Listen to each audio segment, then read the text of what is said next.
Eto na po ang sinapit ni Boy Tinky Kawatano. Grabe ang palag, pumapalag talaga. Kinuyog, kulong. Nako, ayari ka ngayon. Alright, welcome back to my YouTube channel. I'm Andes Vlog. Mga kaibigan, heto po. Mainit-init pa. Kalalabas pa lang hong mainit na balita, latest update tungkol dito kay Boy Tinky Kawatano. Kinuyog, kulong. Yari ka nga. Yari ka na. Isang like sa video na ito kung nagustuhan nyo po. Please subscribe. Please subscribe my YouTube channel. Pasensya na po sa audio ko, medyo namamalat, napagod siguro. Eto, mismong nagkumpirma ho nito. Mismong itong si Boy Tinky Kawatano. Dahil pumapalag na siya at ayaw magpakulong.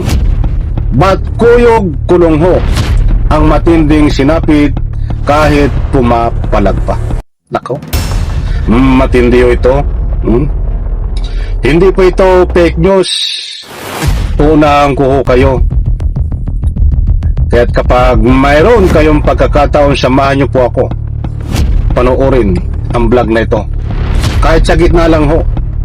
Dahil nandun po ang ating pinaka-climax tungkol dito sa usapin na kinumpirma, kuyog, kulong.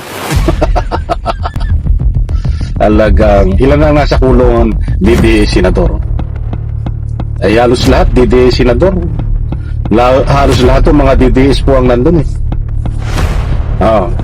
huwag kasi kayong gumawa ng mga sanhi para hindi kayo makulong. Huwag maliwanag naman ho yung mga ebidensya sa kanila Hindi naman tanim ebidensya.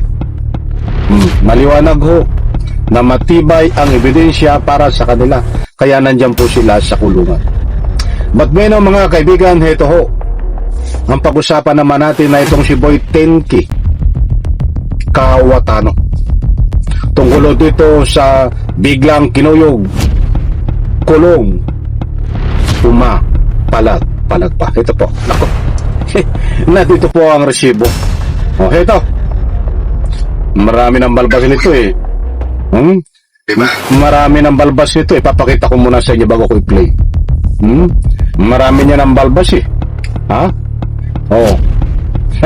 Kinulayan lang yung balbas Parang ako nagkukulay din minsan ng ng balbas ko.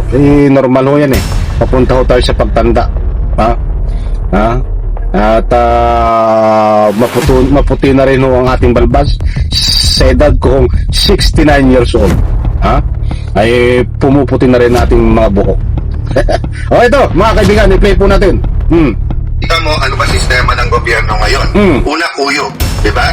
So pagka ikaw ay naging oposisyon, vlogger ka man, mayor, congressman, senador, journalist, kung ano man, basta't mag-ingay ka, kukuyugin ka muna.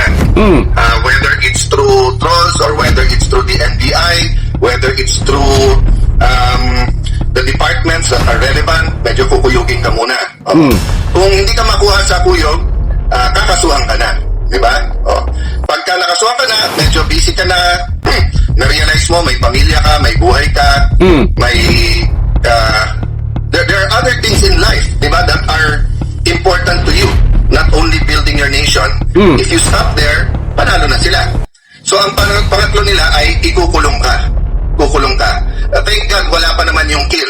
May mga namamatay, pero so far, hindi pa naman natin sinasabing political assassinations yun, di ba? At least at the leaders level, it's a pity that at the street level may killings talaga. But okay, so uyog, kaso kulong.